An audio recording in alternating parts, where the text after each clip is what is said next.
says change orientation. You're just gonna have to do it this way. That's the way? Yeah. Why? I don't know. You're live though. I'm live. Well, it looks like my orientation is locked and I have to do vertical. But vertical is like all the rage nowadays. So this is my YouTube live. Hi everyone. Is anybody there? Looks like we got 13 people. Yeah, so I'm just in my basement. That's my fireplace. This is me. Yeah. And let me just straighten this out a bit. That's my wood pile. Welcome everybody to my live chat. I did a few of these live chats, but it's been a while since I did them, and I've been hearing people in the comments saying, "Jim, we want more live chats. We want more live chats." So I figured I should give them to you. Just kidding. Nobody actually asked for them, but I enjoy doing them, and I just feel like it's kind of a good way to interact, I guess, with everybody, like people that I hear, Mountain Man Official. I've been reading your comments and just, I don't know, a way that I can answer some questions too. So that's pretty cool. And so, you know what, these things always end up as a bit of a Q&A. You know, as long as they're somewhat on topic, that's fine. But I wanted to kind of start talking about, a lot of people are watching Across the Arctic Wild, my Arctic Adventure series. I got a new episode of that coming out, and yeah, pretty soon we get to Wilberforce Falls, which is just spectacular in the gorge, and then we run into some crazy weather at the end, which makes us getting out of there up in question. So there's a lot of stuff to come to that. There's a lot of stuff to come for that series. But what I wanted to discuss is just how do you plan a big Arctic adventure? What gear do you take? And how do you get your gear there? How do you know, there's all kinds of things beyond just what you see in my videos as well, when it comes to commercial flights and stuff like that. But first of all, I'm just going to have this detour by Muskoka Brewery. Anybody that hasn't been living under a rock knows that I have a craft beer. Just kidding.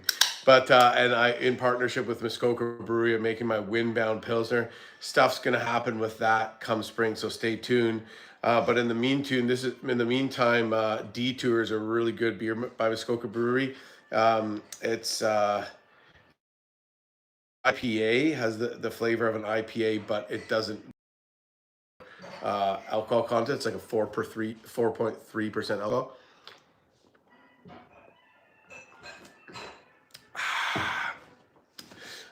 So yeah, I want to just jump right into this, and then I'll take some questions. Hey everyone, I got Excalibur, Scott McLeod here, Hayden, WBH Adventures, Kate, James, Matt C, Patrick Kelly, a whole bunch of other people. Thanks a lot for joining me. So yeah, so how do you plan an adventure, a canoe trip in the far north? You know, I feel really fortunate that there are places that are still as wild as the Hood River in the territory of Nunavut.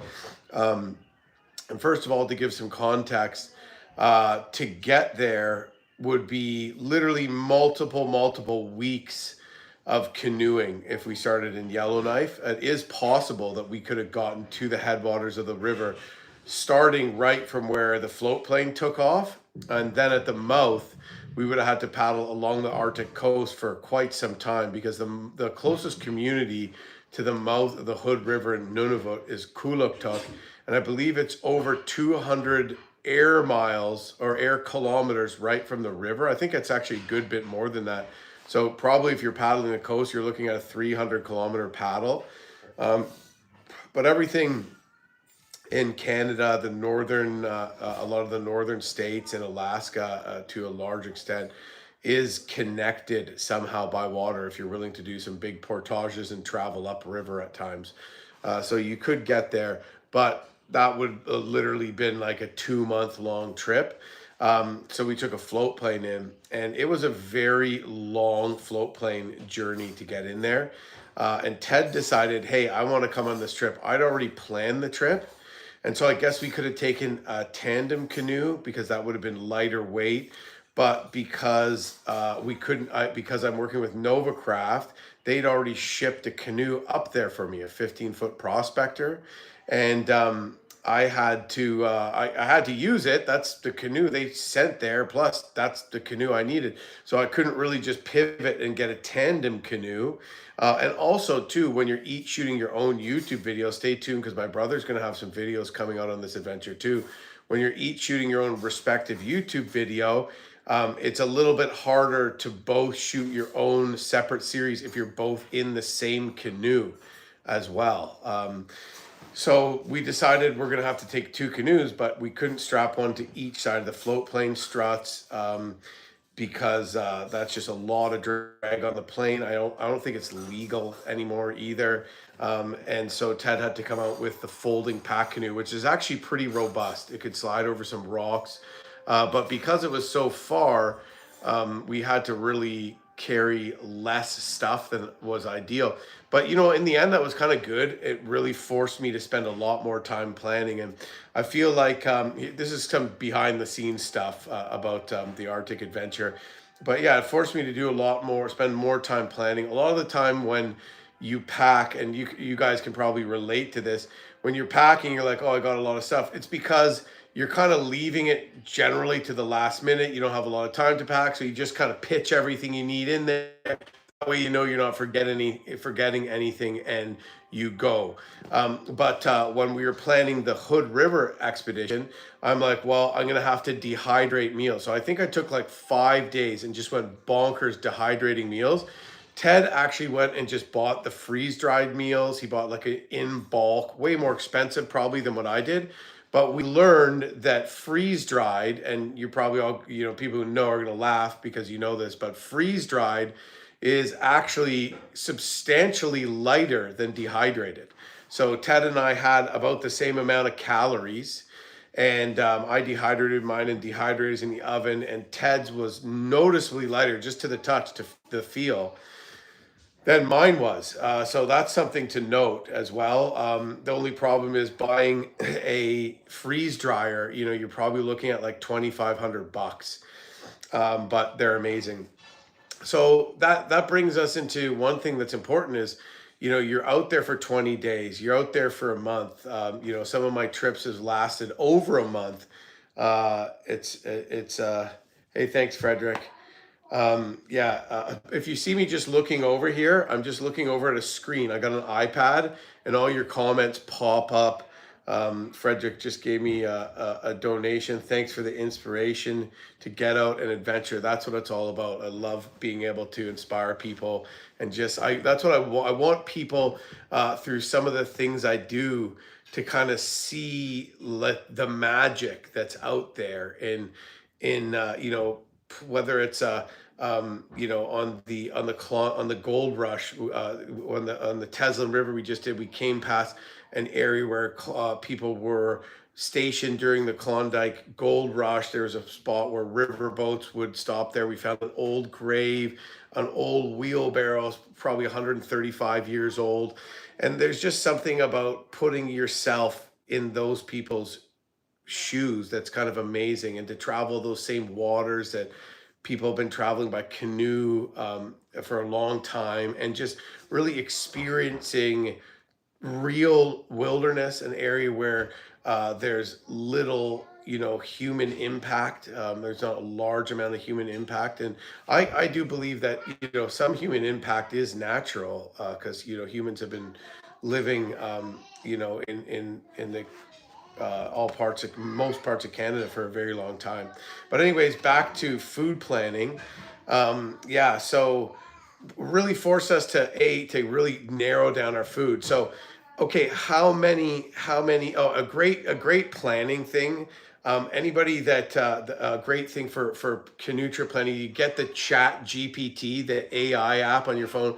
Don't worry, it's not going to take over the world just yet because it's not the smartest, I've noticed. But I use that AI app for canoe trip planning.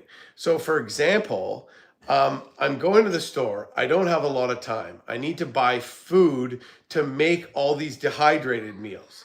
And so give me a shopping list that will give me the ingredients I need to make 5 different dehydrated meals and 4 servings of each of those meals.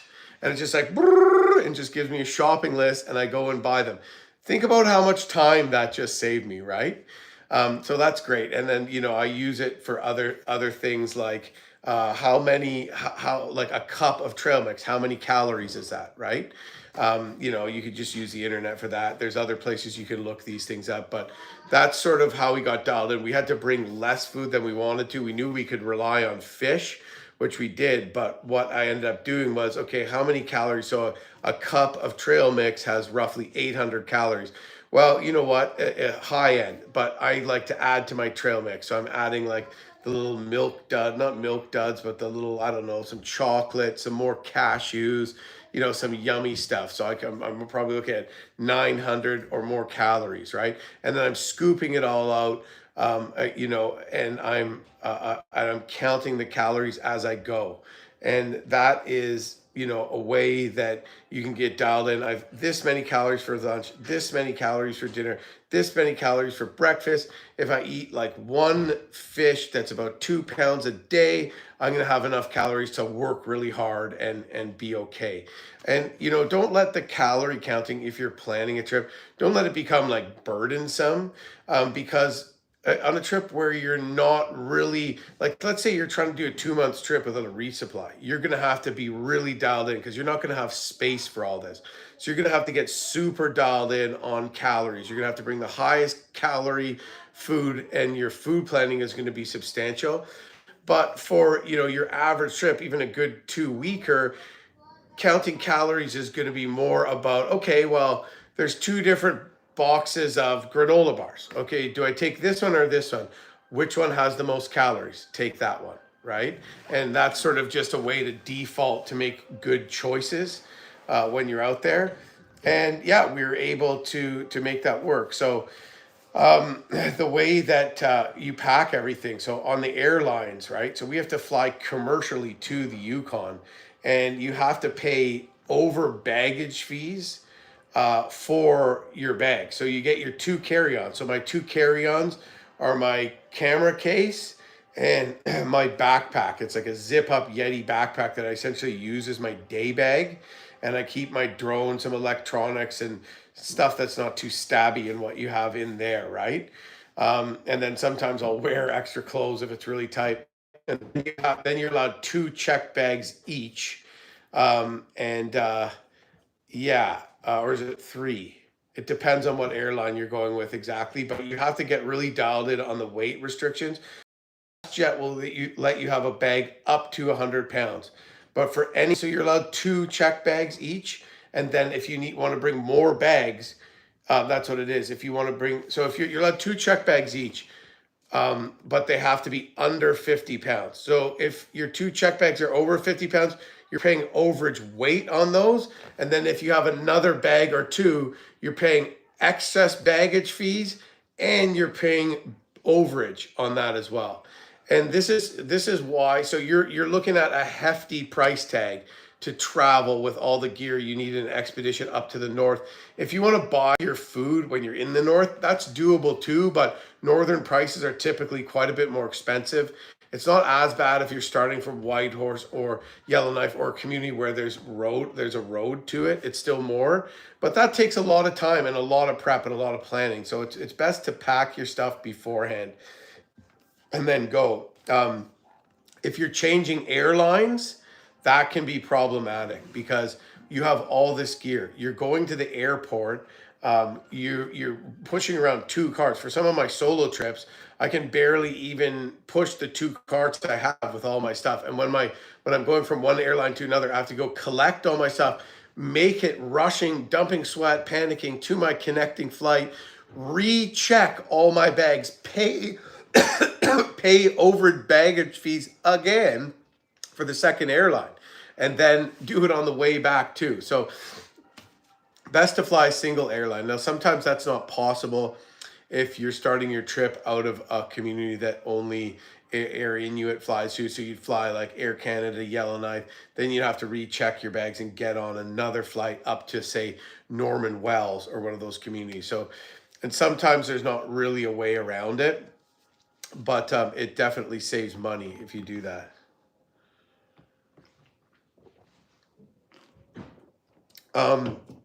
And then the other thing is traveling with a firearm. Yes, you're allowed to travel on a plane with a firearm. Okay, not like, in your hand on the plane, like, hey waitress, can I get a club soda? Like, no, there's specific rules. You have to look those rules up. Okay, so you need a hard case. You need to have that case locked. You need, of course, the gun can't be loaded. Then you have to have ammo in either its original case or a separate case. Okay, sometimes the ammo is allowed to be in the same case with the gun. If it's WestJet, Air Canada doesn't allow that. So different airlines have slightly different rules. And I think I don't think you can bring more than 8 pounds of ammunition, or maybe it's more than 11 pounds of ammunition. Okay, and you need to declare it. So when you go check in, you go up and you say, I'm traveling with a firearm. And they say, okay, and they make you sign this form and you check all these boxes. The firearm also has to be trigger locked as well. So it has to be a lock on the trigger as well. And you check the thing, like, my gun's not loaded, I'm not like an absolute idiot. It's basic, it's common sense, safety stuff, but they make you go through this. They keep a copy, you keep a copy, and one copy goes in the case. So you open it a little bit, you stuff it in there. And then when you're traveling with all these large bags, they don't just take them when you check in. They all have to go to what's it called? Over baggage, cargo, not cargo, but you have to go to a separate line where they scan them. And, I've learned the hard way, taking these batteries, so those large batteries that I use out there, I never had a problem, and all of a sudden the airline saying, oh, you can't take these, and I actually had one confiscated from me. Luckily I was on my way back, and so it didn't matter. So ideally what you want to do is if you're taking a large, like, solar charging battery, and you're filming your trip. Most people that aren't filming their trip, this isn't so important, but you want to ship it up there first. If it's in a special case, you can ship it Canada Post, but it has to be in a special case. Otherwise, you have to ship it dangerous goods. So you want to give yourself a little more time, because apparently those things can catch fire. I imagine it's quite rare, but it could happen. So that's something you definitely want to keep in mind. And then, if you want to take your own paddles, I'm a bit of a taller guy. And back in the day, this is my C1 one-piece carbon paddle by H2O Paddles. I'm an ambassador for H2O Paddles. This is my whitewater paddle. I love it. It's awesome. I've really bonded with this paddle this year after doing the Dog River and tackling some advanced level whitewater, and then the Hood and everything like that. So what I actually do now, Air Canada doesn't allow this, WestJet does, but I actually tape them to my gun case, as opposed to where Air Canada, like, once came through with these taped to my gun case, 2 paddles taped to my gun case, and they made me take it off, tape them together, and check it as an extra bag and pay an extra like 60 or $100 or whatever. I think $100 because it was over baggage. So, paddles are something that you can typically get sometimes at the location that you're going to. If you're working with an outfitter like Up North Adventures, who I work with in the Yukon, they have paddles. But, you might want to look into that. And because some of the communities, if you're really getting into these rivers of the far north, some of these communities aren't going to have any outfitters or anything. Like, for example, when Ted and I paddled the Kujua River on Victoria Island, don't mix it up with Kuujjuaq. It has the same meaning. It's just the Western Arctic compared to the Eastern Arctic. Pronunciation means big river, but in the Western Arctic on Victoria Island, again, not Vancouver Island, Victoria Island, which is a massive island in the Canadian Arctic archipelago. We paddled a river that's further north than the entire state of Alaska. And we had to take a pack boat on that trip. We shipped it back when we were finished. We shipped it back Canada Post, and I think it cost $500 worth of stamps, which I have somewhere. 500. I should have framed it, but I still have the $500 worth of postage stamps that I bought in Uluwatu to put on this. So yeah, when you're in a community like Cambridge Bay, if you're jumping off on the Cuja, the Nanook River, some of those rivers, there is no outfitter. There's nowhere to rent canoes. There's nowhere where you're going to find a paddle to rent or even buy, right? So you really, another layer of planning goes into that. A good thing to do if you're in somewhere like that is to talk to a float plane pilot, because oftentimes a float plane pilot will know that another group cached canoes somewhere out on the tundra. They ran into trouble, they cached their canoes, or they got picked up, they couldn't take all the canoes with them, and they cached them. Unfortunately, cached sometimes just means another word for dumped them in the wilderness, littered, it would seem. So, yeah, or they intend to use them, but they're cached there, and they intend to use them, and you can actually, the float plane pilot will say, oh yeah, I know there's some cached canoes, those belong to so-and-so.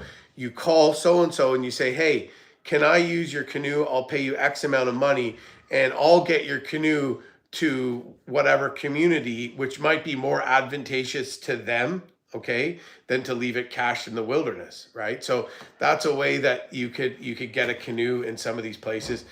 For the Hood River, we staged our trip out of Yellowknife, which pretty much has everything you need.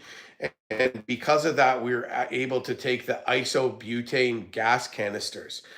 You can't buy those in communities of the far north because they just don't sell them there, because you can't fly them, and to ship them and sell them in the stores is cost prohibitive. So you need a naphtha gas stove, and you can buy naphtha gas at the northern store or at the co-op in northern communities in Canada.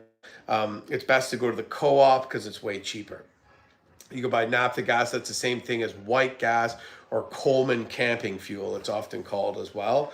But it's a no-go. But Ted and I decided that we would buy some of these isobutane canisters, which we got at Canadian Tire and Yellowknife. You can also buy them at Up North Adventures, Overlander Sports in Yellowknife had them. And you can, if you're one of those bigger communities, you can get those isobutane canisters, and that made things a lot cheaper. Not cheaper, sorry, definitely not cheaper, but a lot lighter. Now, isobutane way lighter.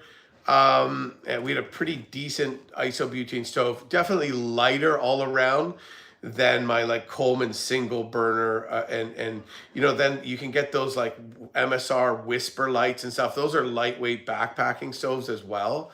And those are white gas stoves, so those work. I like to take something typically a little more robust, since we're not backpacking, that throws off more heat. So we decided to do that just because it's way lighter. But the white gas actually is more efficient, the white gas stoves, because those isobutane canisters, once they get pretty low, they lose pressure and the stove doesn't work anymore. And you can still tell there's a lot of gas in there, a lot of fuel. So what I've learned is that actually what you can do is, instead of just throwing out those canisters that still have a good amount of fuel in them, if you have one of those Thermacell backpackers companion things, once the isobutane canister won't run to power stove anymore, it will literally power one of those Thermacell things forever, for a very long time. So once that's all is not done, you just use that for like months on your Thermacell. So that's a good tip. I think that is has a lot to do with travel. Also, some things you're gonna need to buy when you're there. Okay, so if you want to buy a small game license, oftentimes a small game license, you can't buy it over the internet. Okay, most territories in Alaska has things really streamlined. The Yukon NWT, you can buy a fishing license pretty painlessly over the internet. Alaska is like the best, most dialed in of all. But Nunavut, we barely got our fishing license in time before going to the territory of Nunavut. So you have to call like a wildlife office in Caloe and leave a message, and they're busy, and they can't get back to you right away. So there's challenges involved, and I remember me and Ted kept calling him, and then we looked up a number saying we were running out of time. We're like, man, we should have planned this ages in advance. I didn't know this was going to be so hard to get a Nunavut fishing license.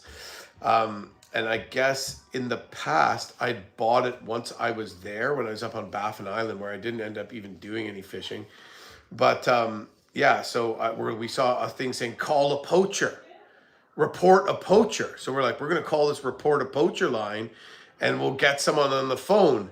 Anyways, we called the report a poacher line, and we just got the same voicemail. It just directed to the exact same place where we'd already left like 100 messages. But anyways, last minute we got our license. So if you're going to go up to Nunavut and you want to do some fishing, and you're not going to have time to buy a license in the community, plan in advance. And it's going to take some time to acquire your fishing license. Because our trip on the Hood River was in the territory of Nunavut, yet we were staging the trip out of Yellowknife Northwest Territories, there was no Nunavut Wildlife Office because we flew from NWT into Nunavut. So just keep keep that into consideration when you do it. Yeah. I see a lot of comments coming in here. Thanks for everybody for tuning in. This is a lot of fun, actually. I like this. So yeah, I think that's some of the planning stuff that's really behind the scenes. And I always say it'd be good to film all this, but I'm always kind of so rushed getting everything ready. My house looks like a bomb went off of it. I got maps spread on the floor, this, that, and the other. I don't have time to film any of it. But also getting canoes up to the far north is a challenge too. And oftentimes people will plan that a year in advance for their trips. So they'll get canoes onto a barge. And the Western Arctic has barging services out of Hay River. And essentially you get your canoe on a barge in Hay River and you ship it to the community that you're going to start your trip out from, that you're going to jump on a float plane in, or that you're going to paddle in, right? So maybe that's a community. Norman Wells has some outfitting there, but maybe it's a community on the Mackenzie River. Maybe it's a community in the Western Arctic, and that way you can get that canoe there. Then what you'll do is you'll do your trip, let's say, and you'll finish at the same community or at a different community. Then you plan, well, in a year or two, I'm going to come back and I'm going to do another river. So then you leave that canoe in care of the shipping company. Usually it used to be Northern Transportation Company Limited. I think they went out of business. You leave it in care of them, and then you then have them ship it the next season to the next community that you want to start. So that's what a lot of these hardcore Arctic river paddlers do, is they just have a canoe bouncing around in these slow barges, because all those communities in the far north, in the Eastern Arctic, it's actually easier because those communities are serviced with barges out of Montreal. So it's actually it's easier there. But yeah, those communities, everything comes in by air. They're off the road system. So the only way anything can come in other than by air is by barge. Some of them, like Colville Lake or Delaney, they might have a winter road into them. But those communities like Kuluktuk, Uluhukto, Sax Harbor, Pangnirtung, Kikatarjuak, and many more. There's no road. So if you want a snowmobile, you got to wait until you can order one and have it shipped up there, right? So that's kind of an interesting logistical thing you got to wrap your head around when you're traveling in the far north for sure. This is delicious, actually. That's my detour by Muskoka Brewery. Um, Again, I'll tease it a bit, but my beer, Jim Baird Adventurers Windbound Campfire Pilsner by Muskoka Brewery, sold out. Thanks to everybody here and who really liked the beer. So I'm not fully going to announce it yet, but it's looking like it will be available again in a larger quantity and potentially in a store near you. But that's all I'll say right now. So yeah, when you're planning these trips and when you're going on, this is another kind of behind the scenes planning thing. When you're going to be flying on a commercial airline, you're going to want a good scale, a good digital scale. I've learned that the hard way. And you weigh all your bags. Just one that's meant for weighing people. You hold your bag, you get on the scale, you weigh yourself, you weigh everything, and then you subtract your own weight from that, essentially. And that's how you know that when you get to the airline, there's not going to be any surprises, because they won't let you carry, Air Canada won't let you have a bag that's, I think, over 60 pounds. Or sometimes you're just over 50 pounds and you have to pull stuff out of one bag and put it in another bag. Let me tell you, if you want to be stressed out at the airport, pulling stuff out of bags, shoving it in other bags, taking this, putting it in where there's a lineup behind you, well, you're potentially going to be late for your flight. Just avoid it at all costs and just do the research. Weigh your bags out. And what I like to bring is I like to bring a hockey bag. So I carry almost all my stuff in hockey bags. And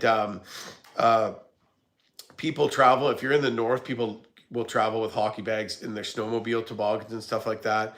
The other thing people like up there is Rubbermaid roughneck totes. And you can drill holes through the handles and zip tie them together. So that's another thing, not ideal for taking on a canoe trip, but for winter trips. I've done that before, and people will fly things around the north doing just that as well. But a hockey goalie bag is great because hockey goalie bags are a little more robust. They're strong. You can throw a ton of stuff in there. So yeah, that's what I use. You can get used ones for a reasonable price if you go to Play It Again Sports or whatever the used sporting goods store is in your neck of the woods, and try to come up with some used hockey bags, particularly used hockey goalie bags. And you see me with my big dry bags out there. Ideally, I don't like to just fly on the commercial flight with my full dry bag because first of all, it can get abraded, it can get holes in it, wears out faster. And then the straps can get caught in things, the machinery and the conveyor belts on the airline. So I like to tuck that in another bag. So the other one that's pretty cheap too is this army bags, the olive green, like army surplus bags with one strap. They got a bunch of round holes at the top.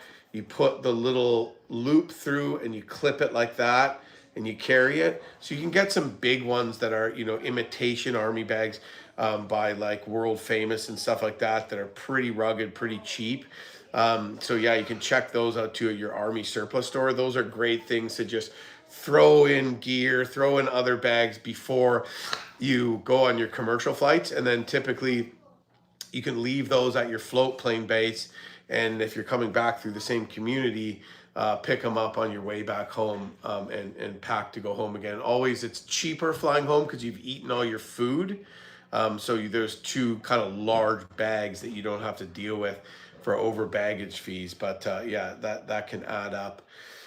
And then for gear, we talked about gear. I showed you my whitewater paddle. And this isn't just an Arctic. So this is the C1 by H2O paddles. I love this paddle for whitewater. It's really wide. It's got a carbon fiber handle and it's got a maple wooden T-grip. I'm actually, another thing that I want to tease too, I'm actually working with H2O paddles to develop a Jim Baird adventure paddle. I know everybody, it's about the most exciting thing you've ever heard. But I'm just kidding. But you should be excited because it's going to be pretty cool.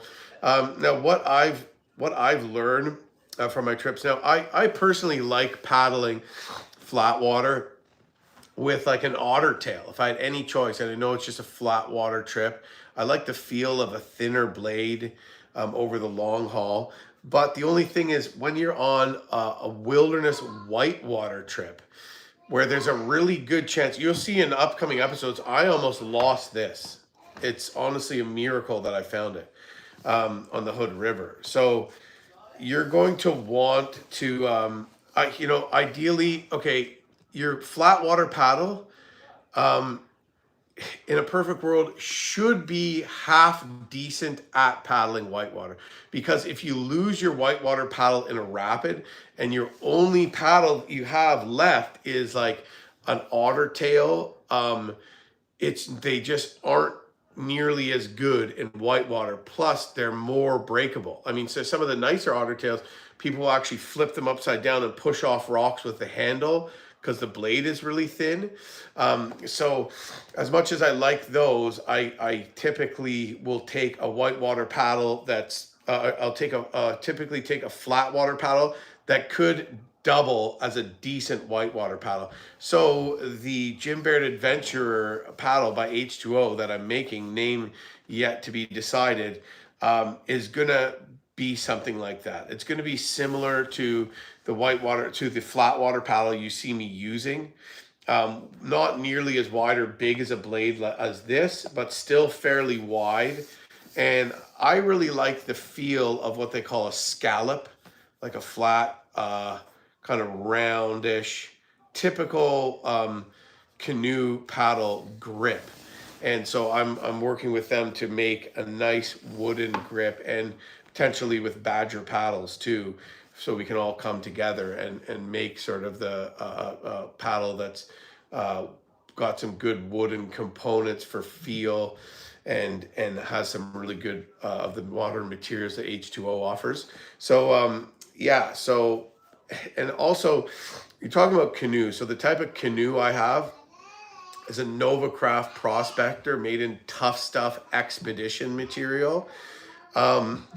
People all used to use Royal X canoes for these large remote wilderness trips where there's going to be whitewater and stuff like that. It's way heavier. You can't get Royal X anymore because some massive conglomerate bought the company that used to make Royal X and sell it to the canoe manufacturers. And they just decided, well, this is just too small. The entire canoe industry is too small to be even worth our time, and just shut it down, but held on to all the patents and everything. So another canoe manufacturer has come out with something that's almost as good as Royal X. It's called T-Formex. And so those are kind of your two choices. The thing I love about the Tough Stuff is it can't take the same kind of beating, but it's way lighter, like way lighter, right? So I've paddled the Bonnet Plume, the Heart River, the Hood River, multiple rivers, whitewater rivers I've soloed in the Novacraft 15-foot Prospector. So that's what I use. I also have a Novacraft Royal X 15-foot Prospector that I use. And then you'll see me using a spray deck a lot of the time too. And a spray deck, it's if you have a river where there's a lot of portaging and you're soloing, you really don't take in that much water when you're soloing. When you're loaded really heavy, let's say for a 2-week trip or more, you're going to start to be in a position where you might take in more water when you're solo. I like to have a spray deck. It also, when you're getting back in at portages, the spray deck, because you have to zip it up, you have to tuck the cockpits away, you have clipping stuff to it. It takes a lot more time. So you're going to move slower when you have one. But on most of these rivers, when you're not in a rush, where the portages aren't back to back to back, they're a common thing people take on northern trips, because you are going to be safer out there. You accidentally bomb into a hole, you don't swamp as quickly. Well, don't let a spray deck be a false sense of security. It doesn't provide any buoyancy, right? When you're in a kayak and you have your skirt all done up, you go underwater and the thing pops right up. It floats. A spray deck isn't like that. Water gets in underneath it. Water gets in through the cockpit. It's essentially a glorified tarp, but you can run some bigger stuff in there. Also, you don't have to bail if it's pouring rain, and it just keeps you warmer. Even you don't even have to put rain pants on necessarily. If it starts raining, you can just kind of cover your legs up, put your rain jacket on, and you're good to go. I like to be able to clip stuff to the top. My dog just sits on the top of it, so I use them. They're made by Northwater. Now, the kind of spray deck I have on my 15-foot prospector that I solo is actually one that could take two people. So when I'm soloing a prospector canoe, 15-foot canoe, I'm sitting in the front seat and facing the stern, making the stern my bow. Now a canoe is symmetrical, so what difference does it make, right? So I'm now making the stern my bow essentially, and so that's what I do. So what I have is I have the spray deck design so that the front cockpit is reversible. So let's say I'm on a canoe trip and the 15-foot prospector is big enough to take two people. It's tight for big guys like me and my brother, for example. But if the other guy lost his canoe and it was smashed, obliterated in a rapid, we could essentially, we'd have to dump a bunch of gear, but we could essentially both make it out there in one of our canoes and use the spray deck because it's a reversible cockpit. Then I also have it on my Novacraft Moisey 16.6, which is a whitewater boat. And this actually was an enormous thing for me and Tori's marriage because we get to a rapid and it was a tandem boat. And she's like, I don't want to run it. I'm like, I want to run it. She'd be like, well, you just solo it. No problem. I just sit in the front, face backwards, open the reverse side of the cockpit and bomb the rapid. So I really like that. Another really, really important thing. Okay. Now remember, when you're in the barren lands, there's no trees. Like you cannot light a fire. So that adds another large element of danger when you're out there, right? Because essentially you can't get warm. So you have to, you don't have an external heat source. If you get hypothermic, getting under a warm blanket won't do it to you. You need something else that's also a heat source to bring your temperature back up. So what they say is like strip naked and jump in a sleeping bag with someone else. If you dumped and you went for an icy swim and you're hypothermic, you need to climb into a sleeping bag with somebody who's not hypothermic as a heat source naked. My brother and I decided we would rather just die than do that. But seriously, that's what needs to be done. If both people are hypothermic, well, what I would do in that situation in the barren lands is I would set up my tent and I'd get in my tent and I'd run the stove in my tent, making sure that there's a crack open and we're not going to die of carbon monoxide poisoning, which is a very serious concern. But if it's a last ditch attempt, that's what you'd have to do to create some warmth for yourself. So that's just something really to keep in mind. And at the time, that also means there's no fire to dry your stuff out, right? So you can use the wind. It's typically pretty windy there. So you can use the wind to dry stuff out. But that takes a long time, and it's not all. Sometimes it's raining, and you can't do that. So, be even more cautious at bringing waterproof gear. And so, what I like to do is I like to triple waterproof everything. So I have my large. Hey, Huddy. So I have my large dry bag. Eureka doesn't make their canoe packs anymore. I've been using one by Seal Line. Oh, cool. He doesn't know it's Candy. Oh, is that a necklace that you have? He has a Halloween NECK. Is a Halloween necklace that's CANDY. I just carried it over my head, bud. Thanks for asking. Come back upstairs. Huddy's come down to say hi. No, it wasn't. Come on. Upstairs. Yeah, no, this was in the corner over there. I moved the chair, and he's like, "How did you get that chair over there?" Anyways, thanks, bud. Anyway, so I'm using it by Seal Line. NRS makes pretty good ones. NRS got one called the Big Bill. It doesn't have as many grab handles. That's one thing I really liked about the Eureka one. There's grab handles everywhere. So the Seal Line is a little weak on their grab handle game, but it's really comfy to carry. It's got a whole back insert piece that's really comfy to carry. And I've been just sort of like added my own grab handles. And then inside that, it's a good idea to have a liner. Now you can use a contractor's bag, but they kind of wear out. A contractor's bag and then tie the top up really tightly. That works pretty good, but they get holes in them, they wear out. So if you have a proper liner bag, a Recreational Barrel Works company makes really good liner bags. I would recommend getting one of those. So you have your large dry bag, then you have your liner bag by Recreational Barrel Works. Then you have dry compression sacks. So everybody knows, most people know the compression sack. You jam your sleeping bag, your clothes into it, you roll up, clip it, and then you pull the straps and it cinches it down and makes it way smaller, which is awesome. Well, a dry compression sack is a compression sack that is also a dry bag that is waterproof, right? So a good new dry compression sack with, you roll the top up and clip it, that has no holes in it. You can just like let your stuff float in water in one. I wouldn't recommend it, but it won't get wet. So then you put your clothes and your sleeping bag into a dry compression sack. And then I also like to line my dry compression sacks, because when you're pulling clothes up and pushing them back in, those dry compression sacks, man, they're expensive and they wear out.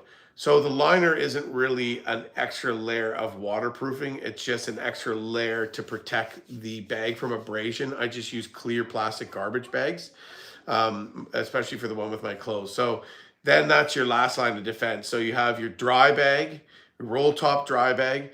Then you have your liner bag, which is a roll top. Then you have your dry compression sack. Then all your stuff is triple waterproofed, which is just awesome. Another thing I like to bring is the backpack I have. It's a Yeti backpack that's got a zipper. I'm not sponsored by Yeti, but it's got a big zipper like this on it. And before I would take just like a roll top dry bag, and then I realized, to get at your stuff, it's always at the bottom, and it's a pain in the butt. Where if you have a zip open bag, you can just access your stuff at the bottom way faster. Plus, it has straps on it. So if you just have another dry bag, you have to like strap it to the top of another bag before a portage. But if you have a day bag that's also a backpack, you can just carry it while you carry your canoe, and then the straps actually provide a little bit of padding. So that's kind of my system there. A lot of people ask. I often wear a dry suit. A dry suit's great too for when you're just wading in the water, especially really cold water or fishing. Some of the rivers in mountain country, like in the Yukon, that are glacial fed. Oh my God, the water's freezing. So if you're standing in the water trying to fish, you're gonna freeze with just a pair of neoprene socks on.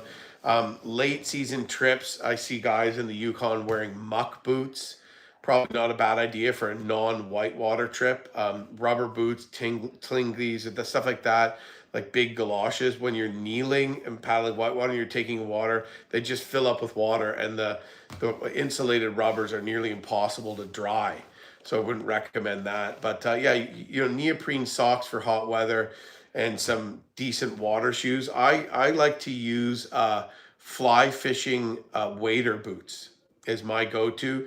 They're light, they drain easily, and they have a lot of protection from rocks when you're wading, so you don't jam your foot, just gets pinched and hurt and all that kind of stuff. So before I just bought wader boots, I used to buy the replacement felt soles for fly fishing boots, and I just put them on a pair of, I had this one called NRS work boot. It was almost like a SWAT team boot, but meant for water. I glue them to the bottom, even just to running shoes, I glue to the bottom. And then that worked amazing when I had to do a lot of lining. Amazing traction on slippery rocks, felt soles are.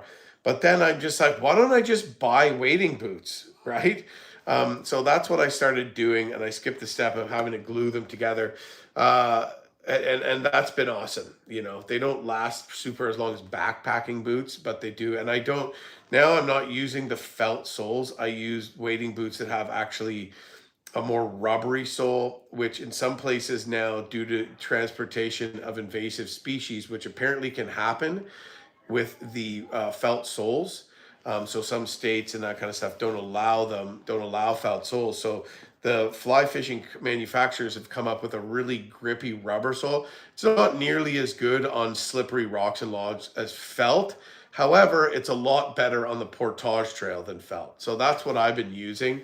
And then I don't always wear my dry suit all the way up because it chokes you a bit. It's just too darn hot a lot of the time. So I'll just wear that with the arms tied up around my waist. When I get to a rapid or big open water crossing, I'll put it on all the way.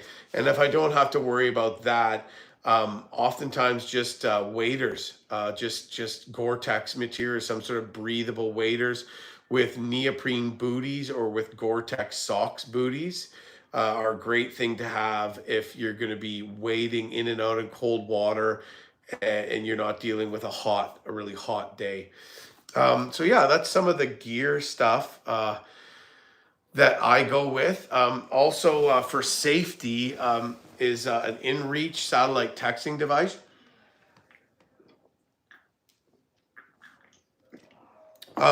There's like, honestly, there's no excuse not to have something like that nowadays. I used to, for really remote trips, I'd take a satellite phone, but part of the problem with satellite phones is that they're not on you, right? So on a canoe trip, oftentimes it's not so much that you might be running a rapid that could kill you. It's that you might be running a rapid or with a waterfall downriver that could smash your canoe. So it's not so much that not to say that drowning is not a possibility. It is water. That's more time you swim to shore, you're hypothermic.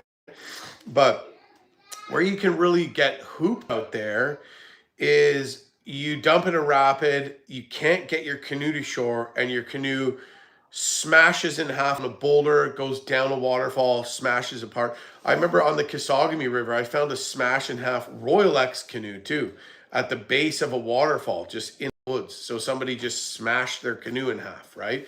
And then all your gear's in that canoe. And now your gear's who knows where. Maybe it's trapped underwater. Maybe it's ripped open and washed down river. Maybe you find some of it. Maybe you don't.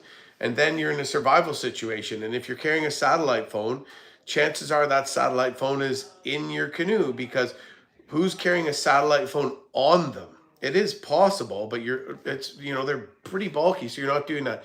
So that's one thing I really like about my Garmin InReach, is that I can just carry it, and I carry it tethered to my belt. So I just tie a piece of parachute cord to it.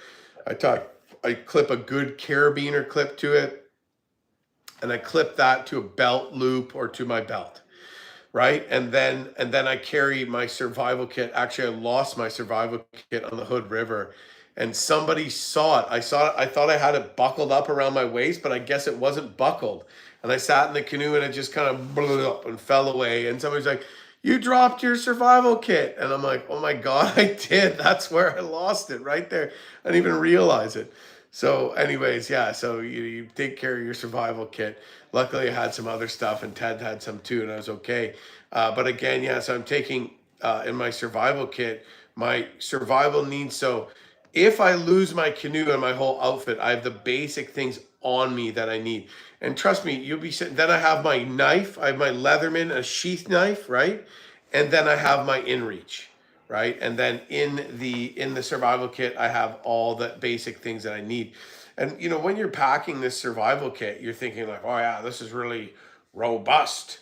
But then I remember one time I had a scare on the Hess River in the Yukon, where I thought I lost my canoe, and all of a sudden I thought about my survival kit, and I'm like, "This is nothing," like when you're really out there lost, right? So there's a lot of survival kit articles out there. I have one for Men's Journal that you might want to check out as well. It's items in your survival kit. I have some good pointers there, so I won't get into that too much. Oh yeah, and I wanted to mention too, I've been thinking of other ways too of basically monetizing like some of these trips. So like the Hood River, to give you an example, The float plane charter alone was almost $20,000. Okay. Now this is like a business expense, and me and Ted was like 19.5. The plane had to fly out, cash fuel, come back, pick us up the next day. Just the fuel cash flight was $3,500. Right? Then on the way to pick us up, they can fly empty, stop, cash fuel, refuel, pick us up, come back, stop the plane, refuel, and fly all the way back. Like that's how remote we were at the end of the trip. Is that it was like a 4-hour flight into De Havilland Beaver. We had to stop and refuel, but that is like the most expensive thing imaginable. And so me and Ted, of course, split it. But man, has that ever gone up in price? So to do these trips, some of them I'm losing my ass on if we're being totally honest, right? And my YouTube ad revenue, you go, woo, woo. I'm like, I'm doing pretty good. Oh no, and I go, oh. So YouTube offered this thing called YouTube memberships, and it's a place where people can pay. So it's $3.99 for the initial sign up, and if you want to stay on, if you like it, it's $3.99 per month. And what I'm going to do is I'm going to upload cool behind the scenes stuff. So like unedited stuff. So maybe, there may be a little more profanity, I don't know, than on my regular stuff, or a little more off cuff humor, or there might just be a prolonged blabathon that I edited down for the video because I'm like, oh man, people don't want to hear all that. But, maybe some people do want to hear the odd rant. I don't know about who knows what. So I'm going to show some of that uncut behind the scenes. If it starts catching on, I'm going to do some exclusive videos for it as well. And also I posted some videos that I shot on the Northwest Territories Canoe Trail way back in like 2009 or 2010 that you could check out. So yeah, if you guys want to try my YouTube memberships account and $3.99, I don't think I'm asking the world. So yeah, check that out. No way, Alan Cunningham, WTF. Oh, well, sorry guys. Anyways, a lot of people are doing the membership thing, so it's just a way that I can make all this work and get some good stuff. Maybe I'll do some exclusive lives on there and stuff like that. People were doing Patreon and stuff in the past. I never got into that, but yeah, I'm going to give it a shot, see how it goes.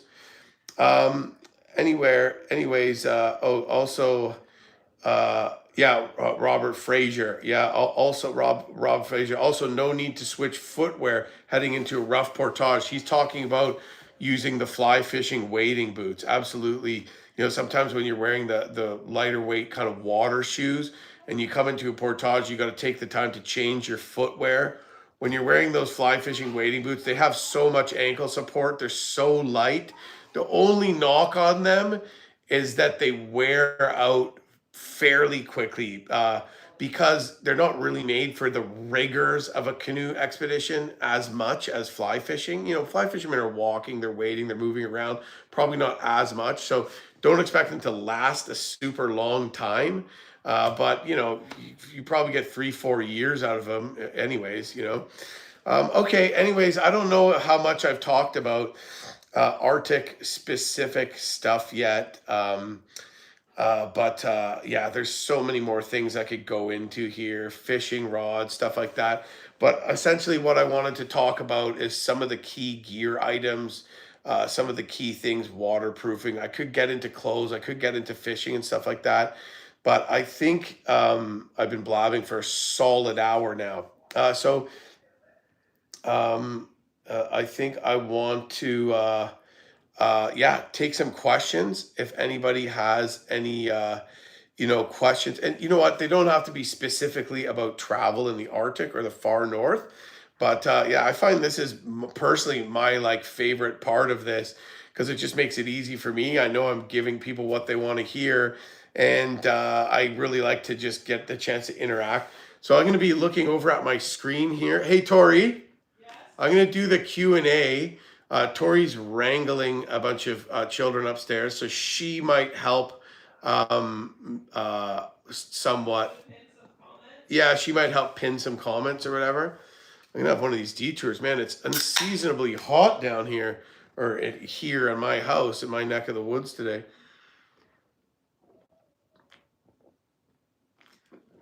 Brian Wilson. I'm guessing there was no yeah for that bill. Yeah, that's one of the reasons why I decided to do he's talking about the float plane charter bill. Like, yeah, there was no yeah. I was going to do the trip myself. And I'm like, you know what? This is crazy. $19,000 on a canoe trip, but it's like this bucket list dream trip of mine. And so when Ted said he wanted to come in, I'm like, well, that'll be a lot cheaper for me. And then I thought about how basically my whole channel started. What blew my channel up, or not blew it up, but like what gave me a lot of inspiration to keep going was when I did my first Yukon adventure. I just won a loan. Well, it was a couple of years before I won a loan, but I realized, okay, I can hang on to my content now because I could afford to take the risk that I won't make a dime off of it. Before, I used to sell all my stuff to magazines before I even headed out on my trip. And that was a big solo trip, right? So I know people like watching me, a canoe, a paddle, and the wilderness. And I kind of thought, well, and some people love seeing me and my brother too, don't get me wrong, but I think my best views come from these big solo trips. And I just remember thinking, Ted's like, oh, I'm going to mess up your big solo trip and you won't make as much, money. You won't make as much ad revenue. And he's right. And and not that the video is doing bad. It's, not doing as well as some of my solo stuff. And I thought to myself, I'm like, what is really important to me? Am I going to sit back in 20, you can't come so I could make more money? You know what I mean? And I feel like, I made the right decision on that. And so much of this stuff in business, right? You can't use your heart and you got to make the best business decision. But you know what? The reason I don't get burnt out is because I'm doing things that are true to myself. So although that's true, and maybe I shouldn't always just be passion and I should pay more attention to the things that maybe I don't love doing so much because it's better from a business standpoint. At the same time, getting out there and doing the things that I love to do are what gives me the energy to like pump out as much content as I'm doing and do as many trips as I'm doing. Like, my life is pretty chaotic at times, right? But it's that passion that drives me, and that's why I don't get burnt out. Also, having an amazing wife is also what helps me not get burnt out. But anyways, that's my thoughts on that. So I'll take a few questions now. If anybody has questions about, specifically, we'll keep it to like northern trips where there's travel involved, or big kind of longer trips.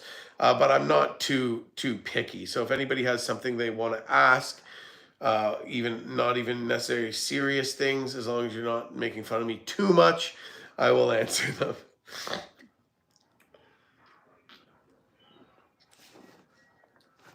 Okay, Scott's asking, Jim, can you give one piece of advice for a newbie outdoors YouTuber? Can you give me one piece of advice for a newbie outdoors YouTuber? Yeah, I think it's either you have to be really good at what you're doing or really good at filming. If you're really good at both, that's great.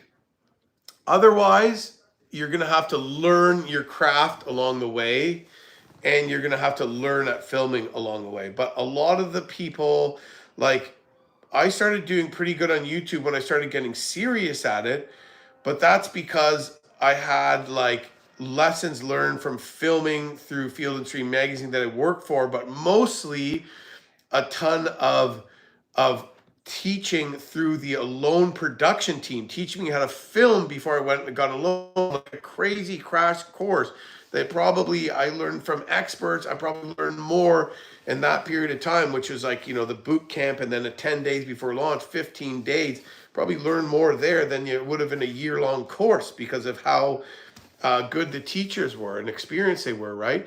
And then because I won Alone, the other thing I had going for me is I also had a bunch of money so that I could go all in on YouTube, and if I failed, I would still have time to regain some traction and do something else with my life, right?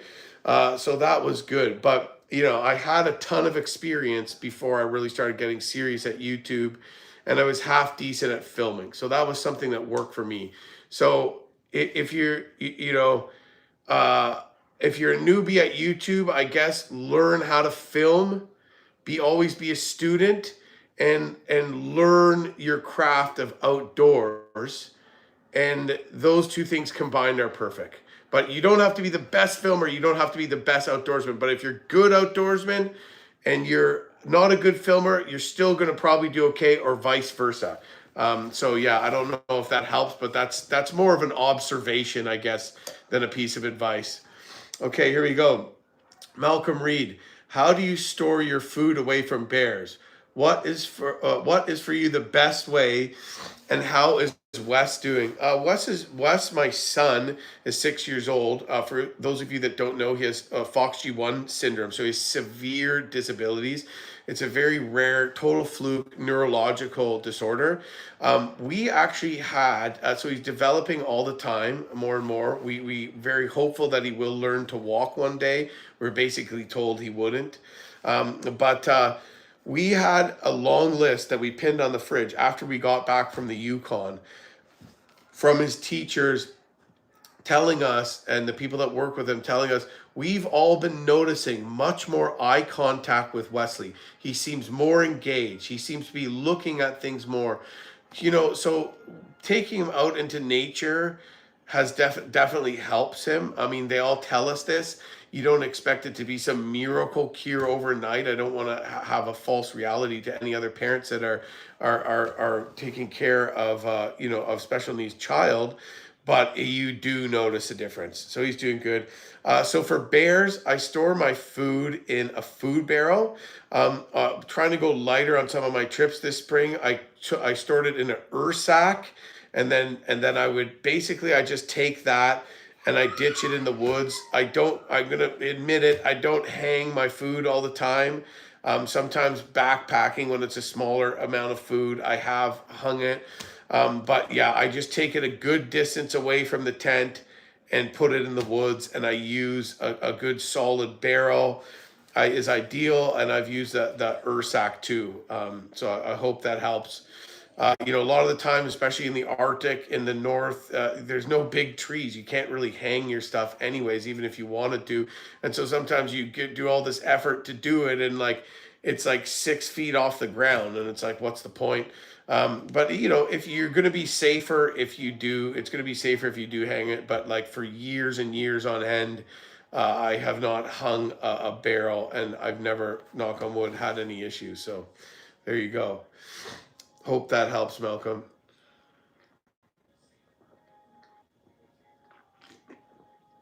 Is Canada even a real place? Question mark.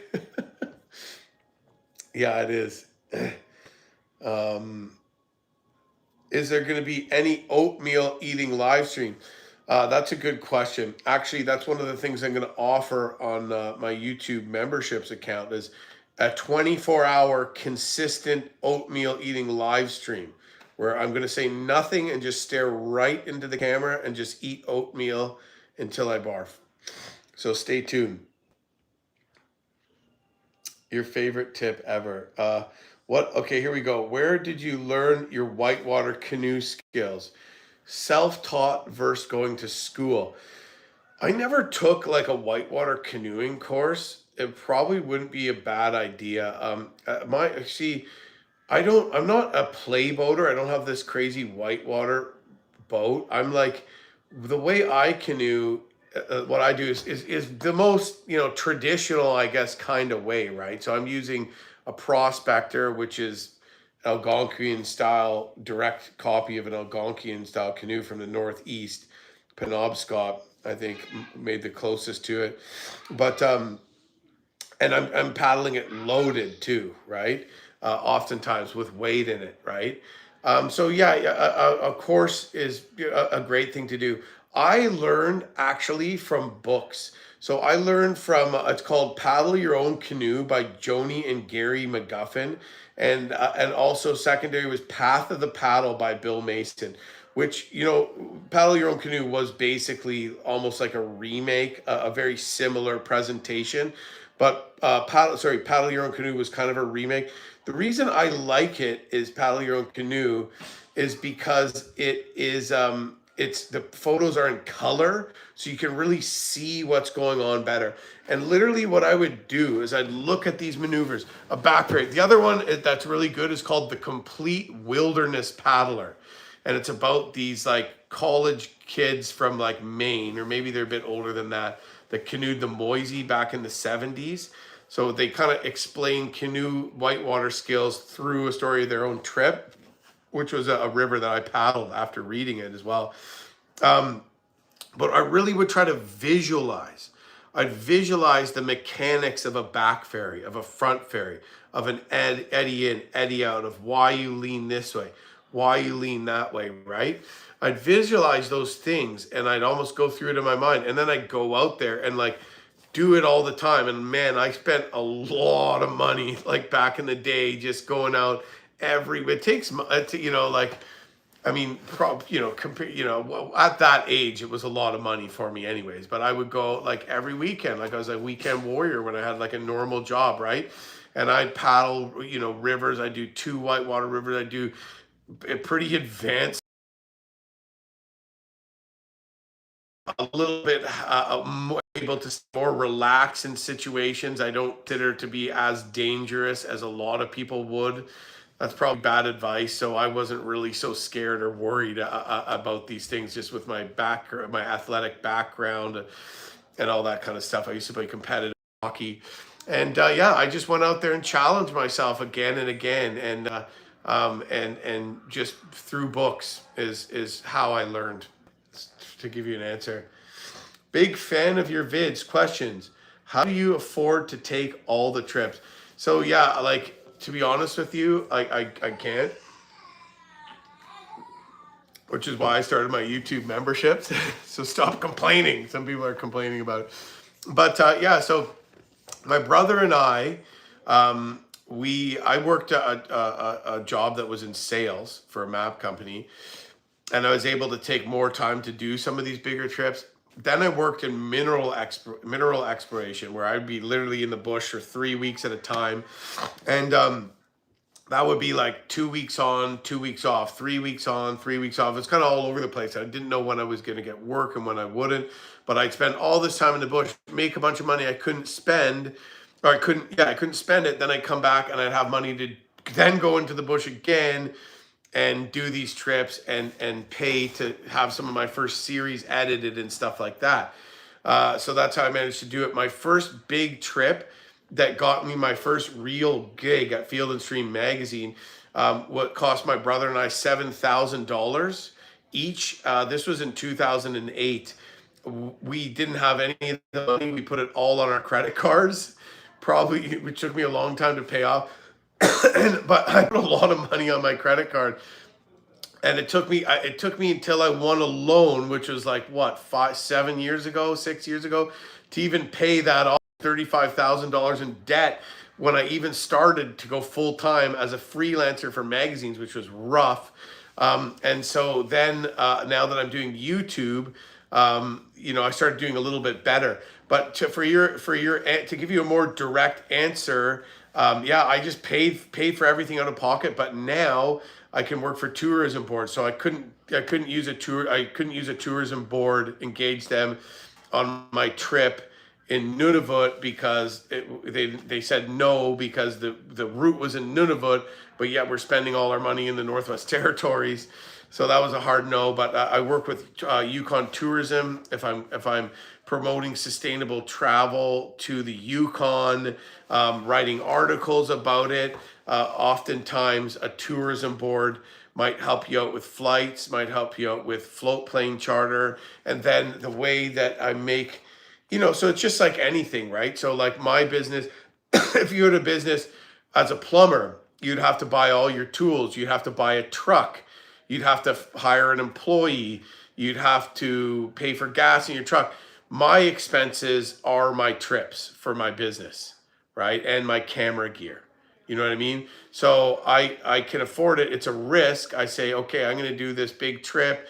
I'm going to try to leverage it with as many sponsors as I can. I have a lot of awesome sponsors: H2O Paddles, Nova Craft Canoe, First Mate Pet Foods, Muskol that you see me, Cold Steel Knives. I have a lot of brands that I've been working with for many, many years in a row. Blue Eddy Portable Power is another one, and they help me as well. And then I make money through the ad revenue. So when you watch my video and you watch an ad, that advertiser has paid YouTube X amount of dollars, and YouTube gives me some of that money. So it's through my YouTube ad revenue and through sponsors that I can pay for these trips. And after I pay for them, hopefully people watch them, and hopefully I make money off of them. Sometimes I do, sometimes I don't. And that's basically the business model from a monetary structure and what I do, Best trip you ever done. So I'd say the best trip I've, that's a tough one, but I'm gonna go with my Labrador and Northern Quebec expedition. It was also like the hardest canoe trip I've ever done, but it was just so freaking wicked and badass and rewarding. It was back actually when I worked with Field and Stream at the time, the same year I did the Canoe Trail. I got back from the Canoe Trail and left for this like immediately afterwards. I have a documentary up on my YouTube channel. It's just called The Labrador on the thumbnail. And it's like a couple guy, my brother and my buddy, bombing like an insane rapid. But it's because of the nature of this trip. It wasn't just one river. We took a train to Shefferville, Quebec. And this train is in like a defunct iron ore town that lies well off of the road system. We started from Atticamegan, Lake Atticamegan, which is now back in Labrador. We traveled over a height of land. We traveled down the DePaul. Then we portaged over another height of land to the George River. Very remote. We traveled up the George River, tracking our canoes across massive wilderness lakes, getting bad weather, you name it. And we had to live off the land for about a third of our calories. So we were hunting wild geese. We were there in the fall. We were hunting wild geese and like roasting them and cooking them and catching fish and picking berries. And then like it was like -4 one night and like no fish were biting. We had like no food, and it was like there's 2 portages that took over 2 days each to finish, and then we had to paddle on the ocean. Like there's just all these insanely cool elements to it, and just that traveling over the height of lands. You're going upriver, and then you go up, and then through like swamps, and then all of a sudden you're going downriver, just to get that feel the way land lies, and to the feel the way the land lies, and to travel the way that people did, and to really get a feel for that. I don't know. There's something cool about it. And then Labrador is just like earth-shatteringly amazing too. When you camp on the ice with a hot tent and stove, better to pack snow at base or clear down to the ice? Is it better to pack snow at the base of the stove when you're camping on the ice, or is it better to clear down to the ice? I would put sticks under the stove.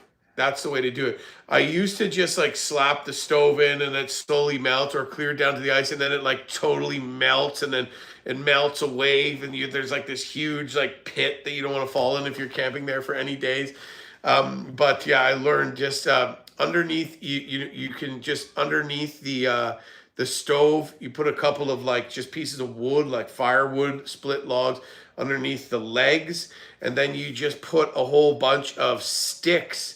They won't burn. It takes forever for even like cheese to melt if you put it under the stove. So you put like evergreen boughs and stuff like that, and that actually blocks the stove from sinking into the ground. You can also put like a metal, like a sheet. It's sort of what is like aluminum that folds up. You can stick that under. But yeah, just boughs and sticks works, and that means that your stove won't sink in to the snow. So check that out. Hey Jim, How many times have you thought you were knocking on heaven's door in the wild? Um, I think only once, really. Mm, maybe twice. I but once when it was like day two of my solo trek across Arctic Quebec. You can check out that documentary on my channel too. It's called on the thumbnail it says Life and Death in the Arctic, and I walked from the Hudson Strait all the way to Hudson's Bay, essentially crossing the Ungava Peninsula, which is Arctic Quebec. I did it just me and my dog. Probably the craziest thing I've ever done. And I was stuck in a blizzard and I was exhausted. I worked up a sweat and I couldn't get my tent up. And I was trying to cut snow blocks out of this hard packed snow. It was almost like styrofoam. So I could build a snow block wall to block the wind, or to a wind blocking wall to block the wind and get my tent up. And I somehow didn't really research how to build a snow block wall properly. And I thought you had to like stab your knife in and like saw like this. Well, that's true if you have a little wood saw, but you have to chop. So somehow I just wasn't thinking, and I remember sitting there and not being able to cut these snow blocks to make this wall. There we go. Yeah, and then another time, then I got the snow block wall up. My dog got frostbite on his pecker. It was so bad, and I just remember finally setting up the tent and grabbing the dog and be like, "We're gonna live, Buck." So, anyways, and another time was after that trip on the Cuja. My brother and I were windbound on Minto Inlet on the Beaufort Sea for days, and we finally started paddling, and we got stuck in this crazy huge wind storm with huge waves, and we couldn't get to shore because there was just these giant cliffs with waves crashing on the shore, paddling as hard as we can.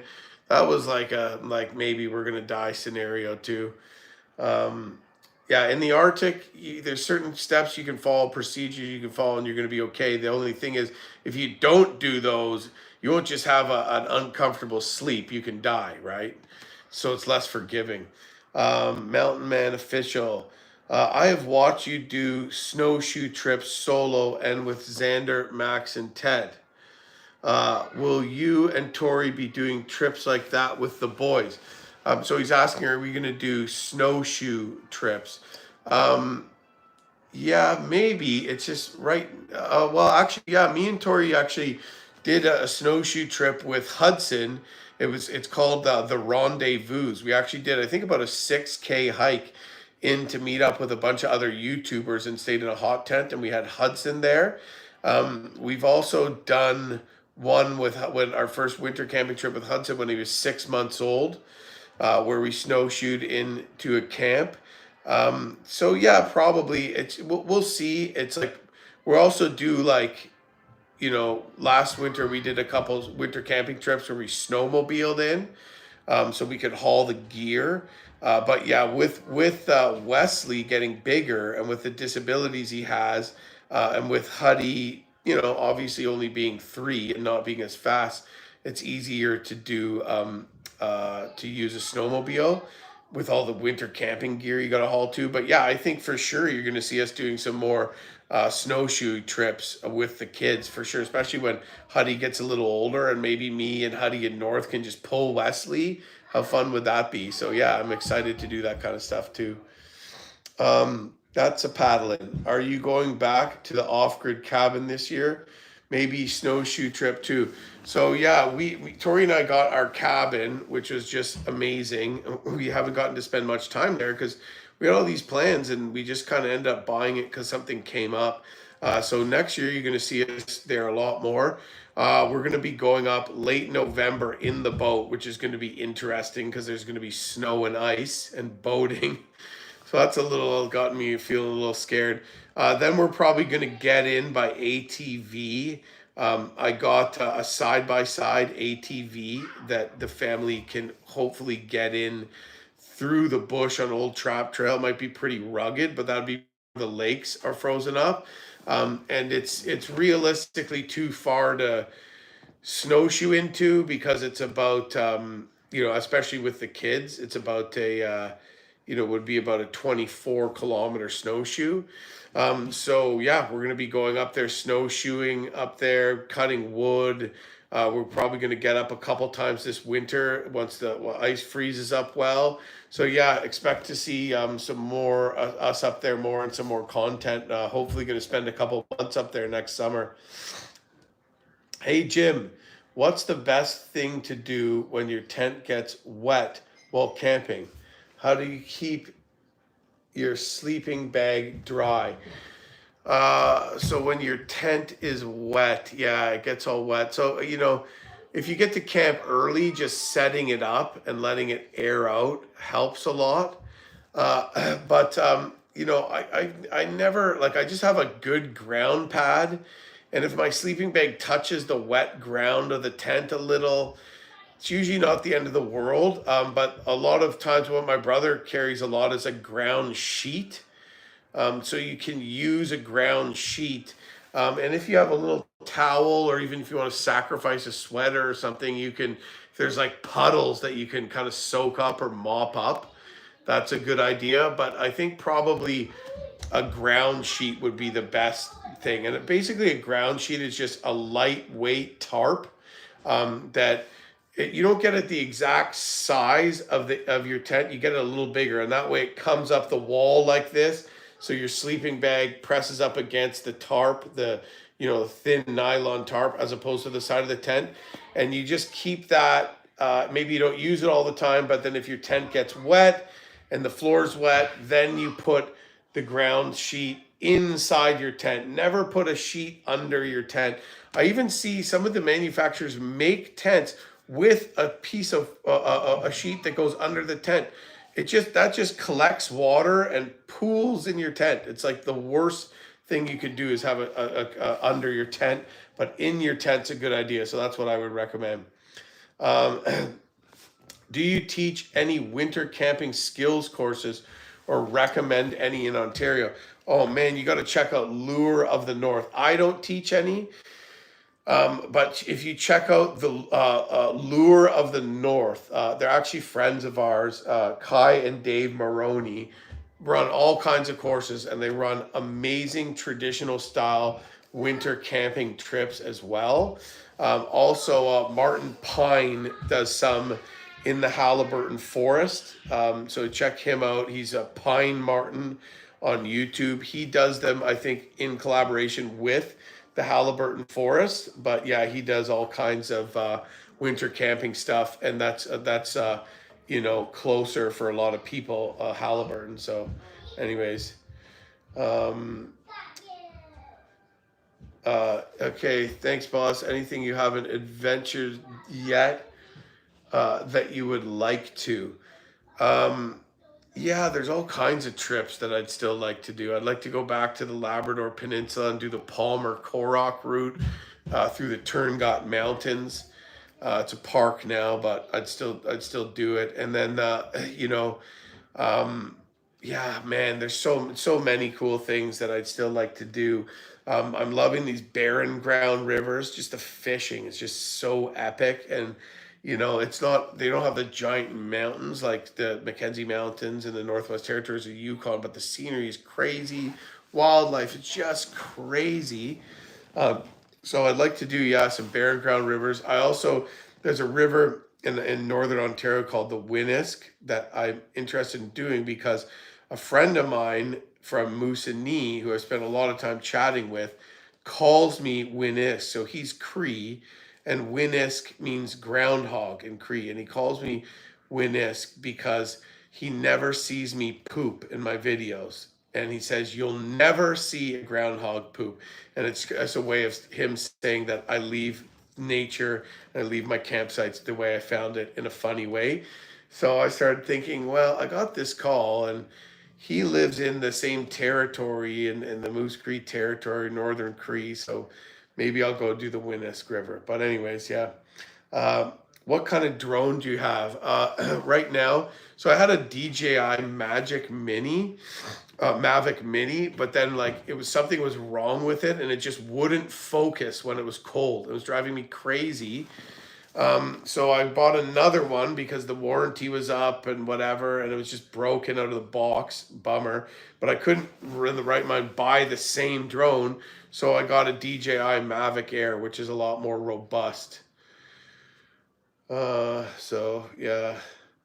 Would you do Alone Again? Superstars version, of course, ultimate bragging rights and payday. Yeah, I think I would. Yeah, I do Alone. That they ask me once in a while. They ask me once in a while if I'd be interested, and I always say yes. And yeah, bragging rights and all that. When you go out there though, probably my YouTube channel would like suffer. Probably I would make less money overall unless I was to win alone. But it's not the decision. The answer is yes, but it's never a decision that I take lightly, right? Because when you're out there, I'm not just going to quit. I'm going to push myself. And I know pretty much no matter what, it's going to be hard. And now that I have kids, so before when I did Alone, I wanted to start a family. I wanted to get married to Tori. And I would look at a photo. They allowed you to bring a photo, and I'd look at a photo of Tori every night, and she held up this little pendant that was a frog. So I don't know if you know about this, but on the West Coast, and including the Yukon, like Skookum Jim, who found gold, who started the Klondike Gold Rush, was Tagish.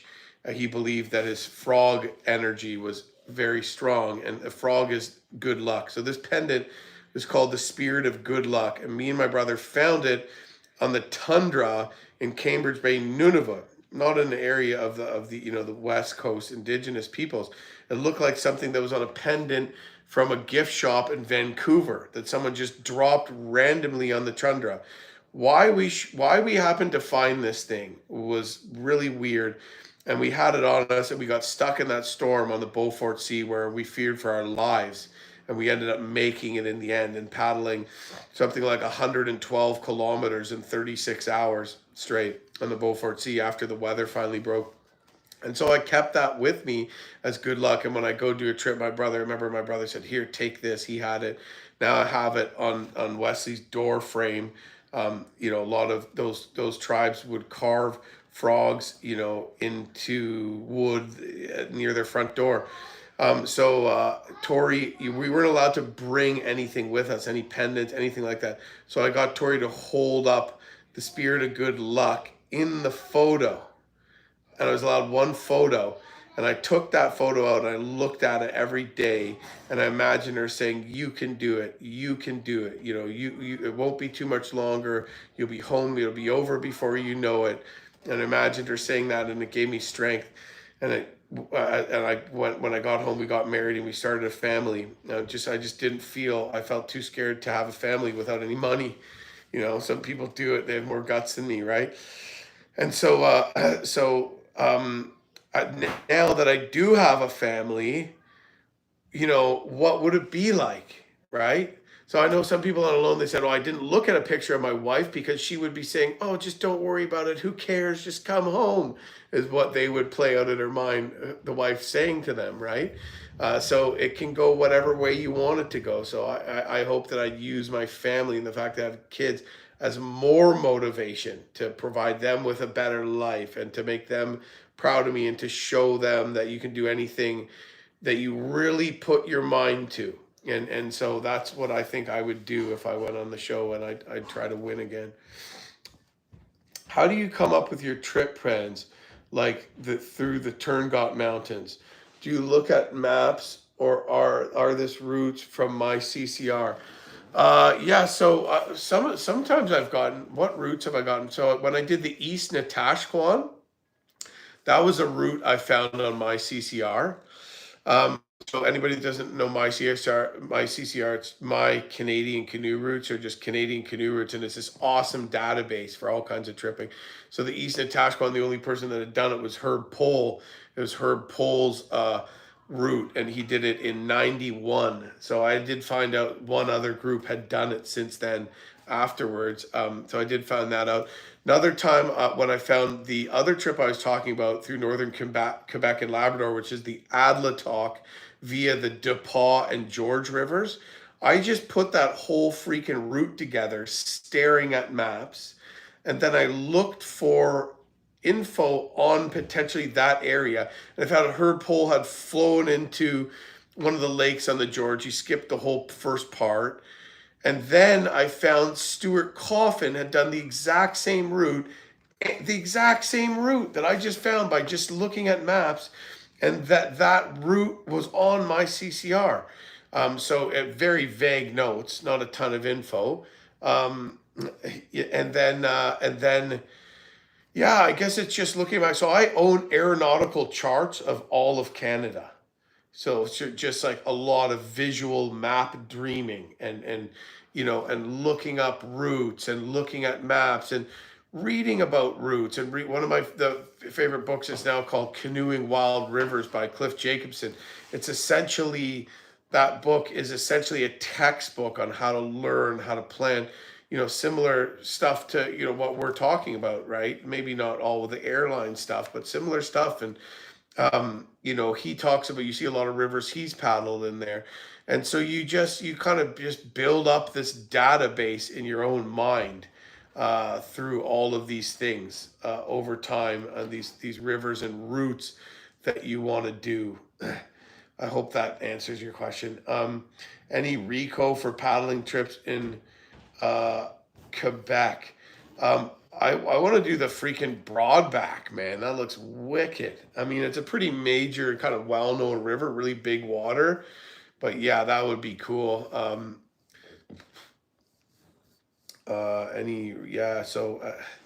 don't know. I don't really have any plans as of now. But other than the Broadback, I'd like to paddle that. Yeah, I mean, the Vachon would be pretty cool. And I think my Canadian canoe routes again. My CCR has a whole Quebec segment where you can choose rivers from Quebec. Also, Lester Kovac, he's I think Wolverine on my CCR. He's done a lot of those northern Quebec rivers. The ones I've done is the East Natashquan route. Of course, the DePaul up the George. I'd love to do the George again. La Rivière Moisy is an amazing Moisy River, amazing Quebec route that it can be a wilderness trip that's advanced whitewater, but it can be done on a shoestring budget because you could utilize the train. Yeah. So, anyways, here we go. Colin von Rauschenberg. Hey, Jim, I'm planning a visit to Canada and want to do a couple canoe trips. Can you recommend an area? Novice paddler, love the Canadian landscape, no bear sense. Well, first of all, there's going to be bears out there. If you're in Eastern Canada, Southeastern Canada, you're not going to be dealing with grizzly bears, right? So grizzly bears in polar bears, especially polar bears, are another kind of thing to deal with. In general, though, you're very unlikely to have a bear encounter. And what you got to do is you got to not leave stinky garbage in your pack. You got to make sure you remove your packs from around camp, put them off in the woods, hang them in the tree a good distance, and be clean when you cook around camp. Never bring food in your tent. Don't leave fish guts. Don't clean fish right around your campsite. Don't spill stuff and food all over your campfire. But when you're in the wilderness, you're not dealing with this. See, a lot of the time when you hear bear issues, it's somewhere where people have been camping every day for all summer long, and they've been leaving their garbage and smells there, and there's garbage and there's food all over, and there's fish guts there. And then fall comes and the bears start getting hungry, preparing for hibernation, and they start going back to those campsites where they saw food. When you're in a remote area, the bears are not habituated over any spot in a way like that. You be lucky to just see a bear. So if you follow the protocol that I just mentioned, it's gonna be a lot more dangerous, driving down a two-lane highway in Belgium Belgium than it is going to be for bears there. But where you're going to paddle in Canada, it's all really going to depend on what your budget is. The more remote, the more expensive these places will be. And if you're a novice paddler, that's questionable. Why don't you check out like the Stickeen River in northern BC? That's one. There's no portaging, swift current. There's some tricky currents and stuff like that. You'll probably be okay, but you could call a jet boat to pick you up anytime and you paddle into Alaska. And the scenery is just freaking jaw dropping, and you don't need a float plane. It's not like a super remote trip, but it's pretty freaking amazing. Me and Tori did it with the kids. It rained the entire time. So there's potential rain there. We got unlucky. So, um, have you ever thought about going back to see your site on a loan? That's a good question. I tried to get Ted into it, but he wasn't down. I said, let's go back. We'll fly out there, or we'll not fly. We'll get a boat charter out to our location, and then we'll build a boat again, and we'll paddle back, right? So we'll do like a loan if we are allowed to actually get out of there ourselves, right? Or we'll make, we make the crab trap that we lost, redeem ourselves on the crab trap, and then build a tarp canoe, a proper tarp canoe, and actually use it to paddle out of there, which would include, by the way, about a 2 kilometer open water crossing. Um, but anyway, so yeah, but Ted wasn't down. So maybe I'll bug him about it again, and maybe that's something we'll do. So stay tuned.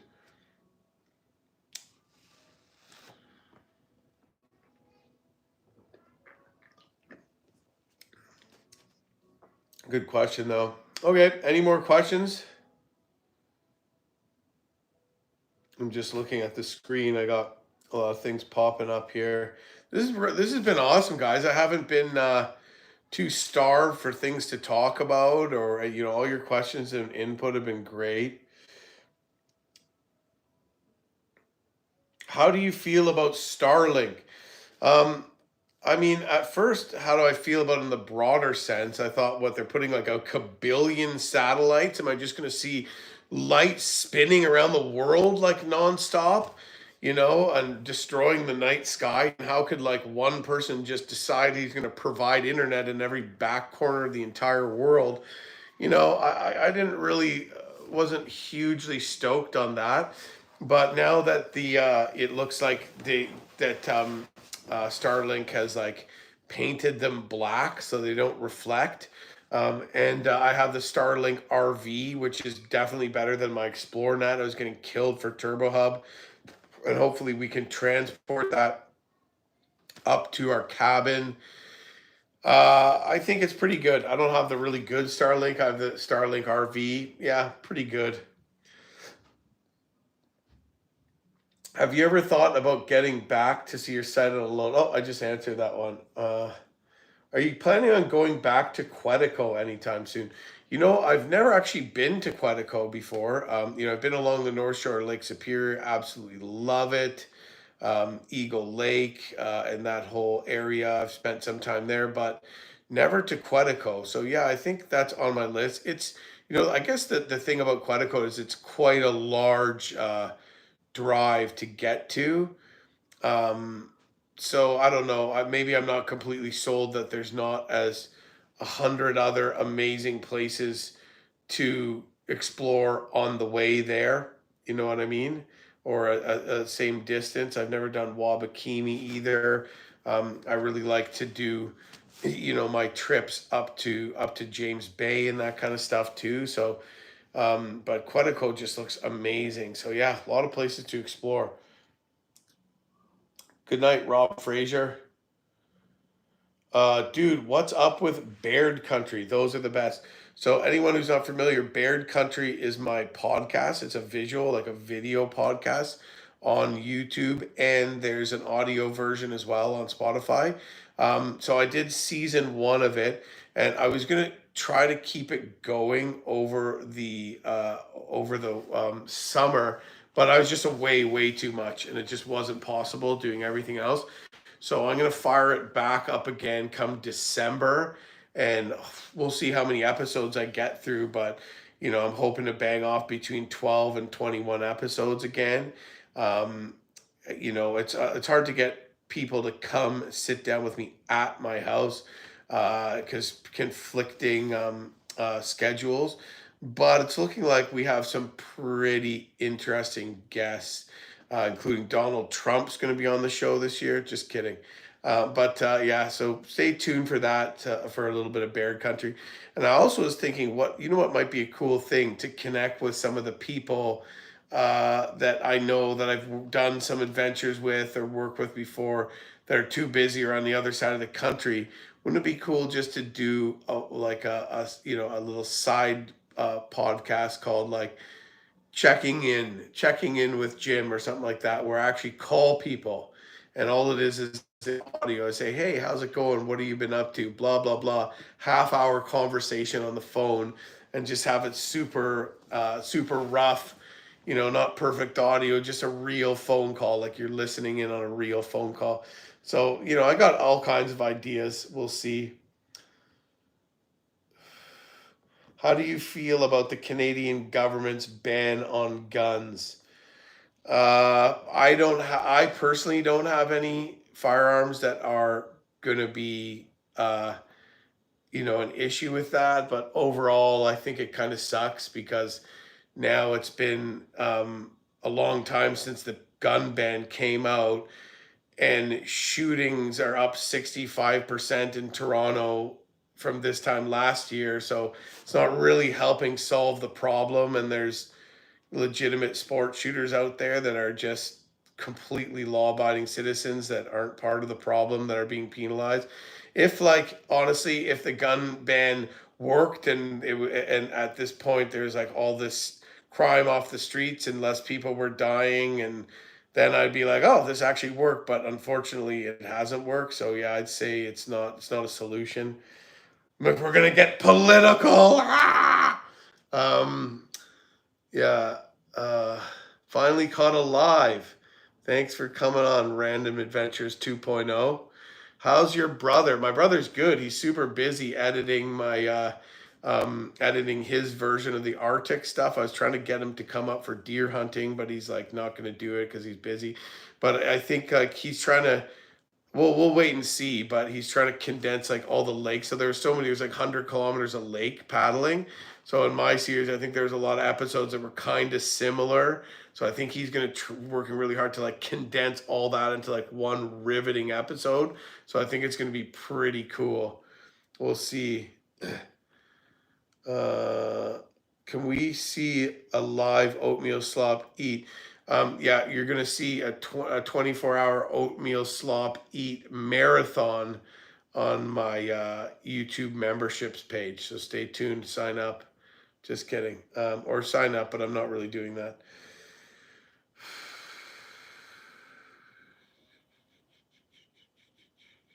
I sent you an email a couple of weeks ago. Did you receive it? No, I didn't. Sorry, I'll check again. Favorite song, Jim. What's your favorite song? Alan Cunningham. What's your favorite song? I don't know if I have a favorite song, but I've been listening to Stan Rogers' Old Maui. It's a damn hard life of toil and strife we whaler men undergo.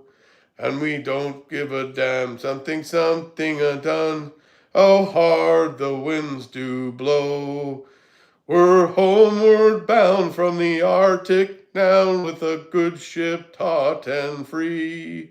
And we don't give a damn when we drink our rum with the girls of old Maui.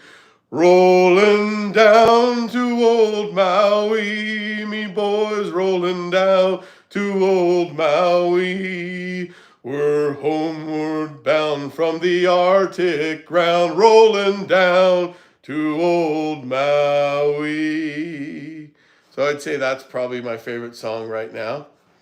Do you and your brother coordinate on timing of releasing your videos? They usually come out first and just assume that annoys him. Yeah, we try to, but I kind of had to get mine out ASAP. Ted was still working on some other things. So yeah, I don't think it annoys him. I mean, ideally maybe we try to get them out at the same time and then people could like check out both perspectives. But he also understands that, he couldn't I couldn't wait this long to do it anyways because I wouldn't have had any other content to get up. So yeah, I don't think it annoys him. Catamaran song, no, I'll pass on that, but thanks. Yeah. Bearded Bubba Bushcraft. How did you train your dogs to be canoe dogs? Um, Honestly, kind of an SHIT show, right? Like you just get out there, and the first couple times it's a stressful gong show, and after that they figure it out. A lot of it is just kind of like their instinct, right? So before I take them out there, I want them to know come, right? Stay, and then you kind of teach them front of the boat, back of the boat, and you sort of just like kind of push them with your paddle a bit, and they figure it out. Another good one is if you say other side, which essentially just means reposition. If the dog's sitting completely on one side and you're tilted like this, you say other side, and they'll get up and move and balance the boat out. But yeah, essentially, and some people might think this is so horrible, so don't do this unless your dog is a really good swimmer too, right? But yeah, so when it comes to rapids, the first rapids I run, the dog swims down the rapids. So I'm running, a rapid that I would swim down without having any issues. So it's not gonna. The dog is a dog can outswim Michael Phelps, just like a skunk is faster than Usain Bolt. So dogs are much better swimmers than humans. And so sometimes, I remember the first rapid I ran with North, the first rapid I ran with Buck, the first rapid we ran with our old dog. We get to the rapid and we show them here, walk around the rapid and meet us at the end here. And then the dog gets into the water and swims down part of the rapid. Usually they just turn around, face upriver, front ferry over the eddy because they know naturally how to front ferry. It's amazing. And then they decide, well, I don't want to do that anymore. And then after that, they just run around and meet you at the end. So, sorry to the people who think that's mean to your dog, but I don't think it is. Anyways, good day to the Loggerhead crew. Good day, mate. Say good day to the. Will you put out a deer hunting video? Someone's asking if I put out a deer hunting video. I go deer hunting for about a week every year, and I love the meat. I love the good, healthy meat. The time deer hunting's hard, man. It's like work. You're waking up at the crack of dawn. You're hiking an enormous distance. By the time you get to your spot, you're like dumping sweat. Then you got to sit there getting cold for hours without moving, right? And it's a lot. It's hard, right? But there's also a lot of exciting parts about it too. The hunt itself, and a lot of just really good self-sufficiency that comes the feeling of being able to provide for yourself and having that full freezer I love. But it's like one of the only things I do that I don't film because I film everything else, so it's just nice to have a thing that I don't film. But I think this year I'm going to film. It might not be like the best video of all time, but I think I'm going to share a little bit of it this year just to bring you into our camp and have an idea how I do things and what it's all about. And yeah, I'm gonna go for a week and I'll put out maybe one video for the full week. So yeah, I'm thinking I'm gonna share it this year. So I film everything. Why not film this too, right? I love. I never regret it when I pull out the camera. Okay, let's see. Little fish trippers. If you had to fish for only one fish for the rest of your life, what would it be? Oh, geez, that's good. I don't know. Probably speckled trout or brook trout. They're just so beautiful. But the only problem is they're like hard to catch in the summer, right? So it's just like it's like a spring and fall fishery. So, pickerel or walleye maybe would be another favorite one. And I like to bass fish too. I like eating bass. They're fun to fish with the kids that might get a little bored earlier. But yeah, I'd say brook trout and walleye are what I would say. I know that's two fish, but I'm just gonna pick two, whatever. Um, any comments on the tent you used in the Yukon trip with the family? So yeah, we took a really big tent that you could literally stand up in. So much easier. You could just walk into the thing. So much easier to manage the kids and everything. The whole inside of that tent is mesh though.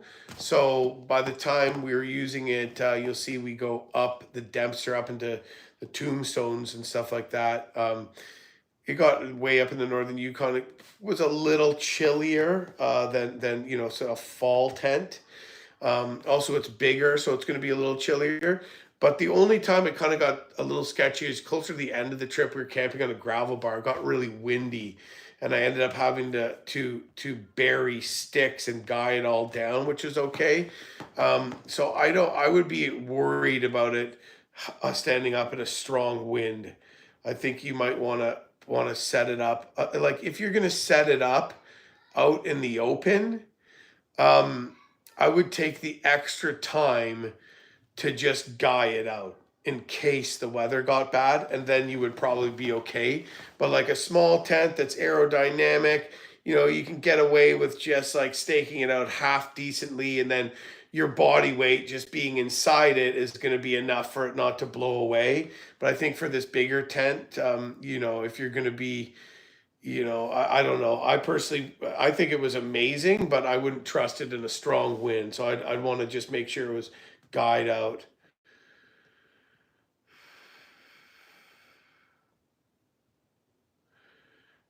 Just wondering if you're planning some homesteading videos at your new off-grid cabin. Yeah, absolutely. Actually, next summer, we're going to be doing a lot of work on the place. The foundation needs work. The outhouse needs to be fixed. I need to build an entire tent platform with a tent frame, a roof for it, a tool shed, redo the deck. We're going to set that up for, I'm going to put in I'm going to put in a water tower. I'd like to put in hot water on demand, like a propane hot water heater, and maybe even a little tank in the rafters for some running water in the winter, for hot water on demand in the winter. All these things, still having it very rustic, but all these little things that I'm going to spend time on building and stuff while taking time to adventure. And you're going to see us doing some more adventures up there in the winter, some lake trout fishing, getting into some of the backcountry lakes. I'm going to do a brook trout fishing trip out of the cabin next spring, and you're going to see us up there probably twice before the end of the year too, and then in the new year, probably for at least a week, we're probably going to go up in late February, March in the glory days. I can't wait. So yeah, we'll see up there in the winter. Yeah, we're probably going to build a hockey rink. Somebody's asking, did you play defense or forward in hockey? I played D in hockey, probably just because I wasn't that fast to play forward, but I also just liked the defense position. I just liked the poke checking the puck off people and throwing those big long passes up the ice and stuff like that. So yeah, I like playing D. I also got more ice time when I played defense too. So Mike Borger as a podcast guest, that would be a good idea, having Mike Borger. Any hunting videos this year? Actually, you're gonna see some not really hunting based videos, but I've actually managed to get a good amount of partridges this year, which is, I know they're technically not partridges, they're rough grouse, but I've gotten some. You kind of got some ptarmigan, spruce grouse, rough grouse. Then here I've gotten some rough grouse as well. Sort of like, hey, let's walk down this trail or let's go and explore this lake and bring the gun if we see something. And sure enough, we've had a couple dinners. I did actually jerk barbecued rough grouse the other day. So instead of jerk chicken, it was jerk grouse. Oh, so good on the barbecue. So Thanks for recommending the Agawa Kenya Boreal 24 best pack bow saw I've used so far. Oh my god, that's such a good saw. And if you use there's different, you can use the Swede saw blade, which is good for wetter wood because it has rakers. But the other blade that just like doesn't have any rakers for dry wood, it just blasts through the wood. So good. How do you find the balance between house cabin projects and getting out into the wilderness? Yeah, I mean that's a good question. Maybe I'm still finding that balance. But yeah, ideally, my kind of most thing that I love the most is getting out there and exploring. But in general, I just like to be in nature, and I love growing my own food, providing for some of our calories through. We grew a ton of squash and beans this year, and a little bit of hunting and fishing. I really like to get that good, healthy food. At the end of the day, it's probably more expensive, well, maybe not with the prices nowadays, but it takes more time to do it. But it's just getting that good, healthy food that you grew or procured yourself. I don't know, it strikes a primal chord with me. And how do I balance it? Well, it's challenging, but at the end of the day, I live in a remote area and fairly remote area, and there's work that needs to be done here. So I got to do it, and I might as well set a camera up sometime. So it's a lot of work, I guess, is the answer. That's a lot of work, but it's a labor of love, and I just try not to procrastinate, man.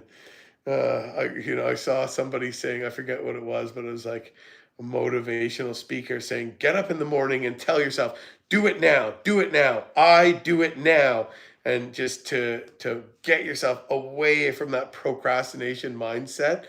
And I actually did that this morning, and I actually banged off more stuff before noon than I usually do. So, yeah, we're all prone to procrastinating on stuff, I guess. So, it's a bit of a battle, but yeah, just a lot of hard work. Put in an irrigation system, and try to find time for it all. That's luckily I've built my life around all that kind of stuff, so I can do it on a weekday and not have to miss work or get behind in another thing. So that's helps me a lot. Let's see. Thank you. Do you have a recommendation for an outfitter for a guided week-long canoe trip in Canada? It depends on your level, but yeah, check out Up North Adventures. The owner, Mark Stenzig, is like has become a friend of mine. Been working with him for a lot of years now. Really good guy. Um, who else? I mean, Canadian Wilderness Adventures, Black Feathers one that runs a lot of trips on some of the more remote rivers in Canada. So they do a lot of you know remote. Like I think they even run a trip on the Hood River. I don't think they start way back on the lakes where we started, but yeah. So Black Feather does some pretty hardcore guided trips. They'll have a level, and they'll say, if you're a level 4, this is the skill set you have to have for this trip, and they'll explain what you need to know how to do to be able to do a trip that hard, and they'll have like a level 1, so you can kind of go. And the same thing's true with most of the guiding companies, but I mean, Up North Adventures does trips on like the Yukon River, the Teslin River, a bunch of those rivers in the Yukon, and the guides know where all the cool things are, and they know all the historical sites, and they know the history, and they know the stories. And those are rivers that are a little more straightforward. But when you go with guys like that who just cook everything for you and regale you with all the stories of history, I mean, shit, I'd take a guide, one of those guides, even though I don't need one, but it would be interesting to do. Is that an RCMP hat behind you? No, I don't think so. I think this is maybe a U.S. Forest Services hat. I'm not really sure. It was, let's read it. Okay. Official leader's hat. the Boy Scouts of America. No, the Boy Scouts Association, Ottawa, Canada. So it's an old Boy Scouts hat. Doesn't fit me, but I guess this is what the Boy Scouts used to wear. Like Baden-Powell. If you look a picture of Baden-Powell, I'll bet he had one of these. So that's maybe I should have just been wearing this the whole time. But yeah, Boy Scouts Association of Canada back in the day. So there you go. Yeah. Well, I think it's about time to wrap it up because we've been doing this for 2 hours now. But you know what? This has been. Oh, somebody's asking, is Windbound still on the market? That's my beer, premium Pilsner made with some smoke, a little bit of smoked malted barley, just a little smoky flavor, like a little campfire flavor at the end. It's gonna be on the market, but it all got drank, so it actually did really well. It was well received. People really liked it, and yeah, you can expect to be seeing it back out again if all things go as planned in the spring, and potentially in a store near you as well. So check that out. Any advice on how to tolerate discomfort when you're out there? Uh, you know what? I think the best advice on how to tolerate discomfort is like, it just comes from experience, right? It's not something that you can learn on YouTube or you can learn in a guidebook. And really that is the best survival skill of all. And it's not one that you can just you learn a hack on. It comes with real bush time, right? But um I think the best way I can explain it is, remember when you're a kid and you would get a soaker and you'd be like, yeah, I got a soaker, my pants are wet. And I remember being like, my dad's getting soakers like on purpose, like wading through the mud, hauling a canoe, and his pants are wet. Like he doesn't even care, right? And then I realized that it's just like I just stopped caring too. And it's just like when you don't think about it, that you don't even notice and you don't care. So I think there becomes a balancing point where you're feeling discomfort and you don't know whether you should be scared or not. So you're cold. Are you cold enough to actually get hypothermia? Are you actually in any danger at all? And if you are, what things do you need to do to get safe? And once you have enough experience to say, okay, I'm feeling a little cold, but I got this thermos with me. I'm gonna just drink that hot chocolate and that'll be fine. Or I'm feeling a little cold, but that doesn't really matter. I'll just go for a walk and my feet will warm up, or I'm not cold enough for there actually to be a problem. Or, geez, I should be kind of cold now because I'm about to go snowshoe 5 kilometers and I want to start cold or else I'll be too sweaty. Once you know that, then you can just block it out of your mind or just not think about it, and then you don't care anymore. But I think you kind of have to have some experience to do it, and that's my philosophy anyways.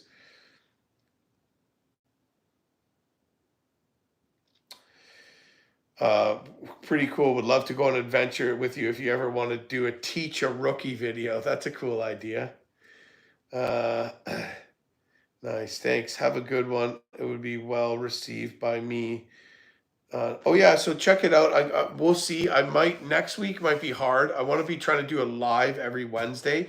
Next week might be kind of hard because I'm deer hunting and I'm just going to be living out of a canvas tent. So I don't know if I'm going to be able to do one if I have reception or if it would be totally terrible. So it would be the Wednesday after that in November.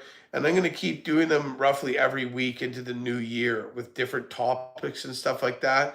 So if I didn't get to your question today, I'm thinking I might jump into the Q&A a little earlier next time, like maybe do like half an hour, 45 minutes of me talking, then jump into some questions so I get to connect with some more people. But yeah, stay tuned and we'll do another Q&A soon. But I'm going to jump off. This has been a lot of fun. Thank you very much, everybody, for jumping in. Please check out the YouTube memberships thing. And yeah, I hope you're enjoying my content. New video coming out on Thursday. from the Arctic. And if you haven't, you know what? If you want to shoot me a follow on Instagram, JB Adventurer, or Facebook, Jim Baird Adventure, that'd be great. Okay, thanks everybody. Have a good one. Bye.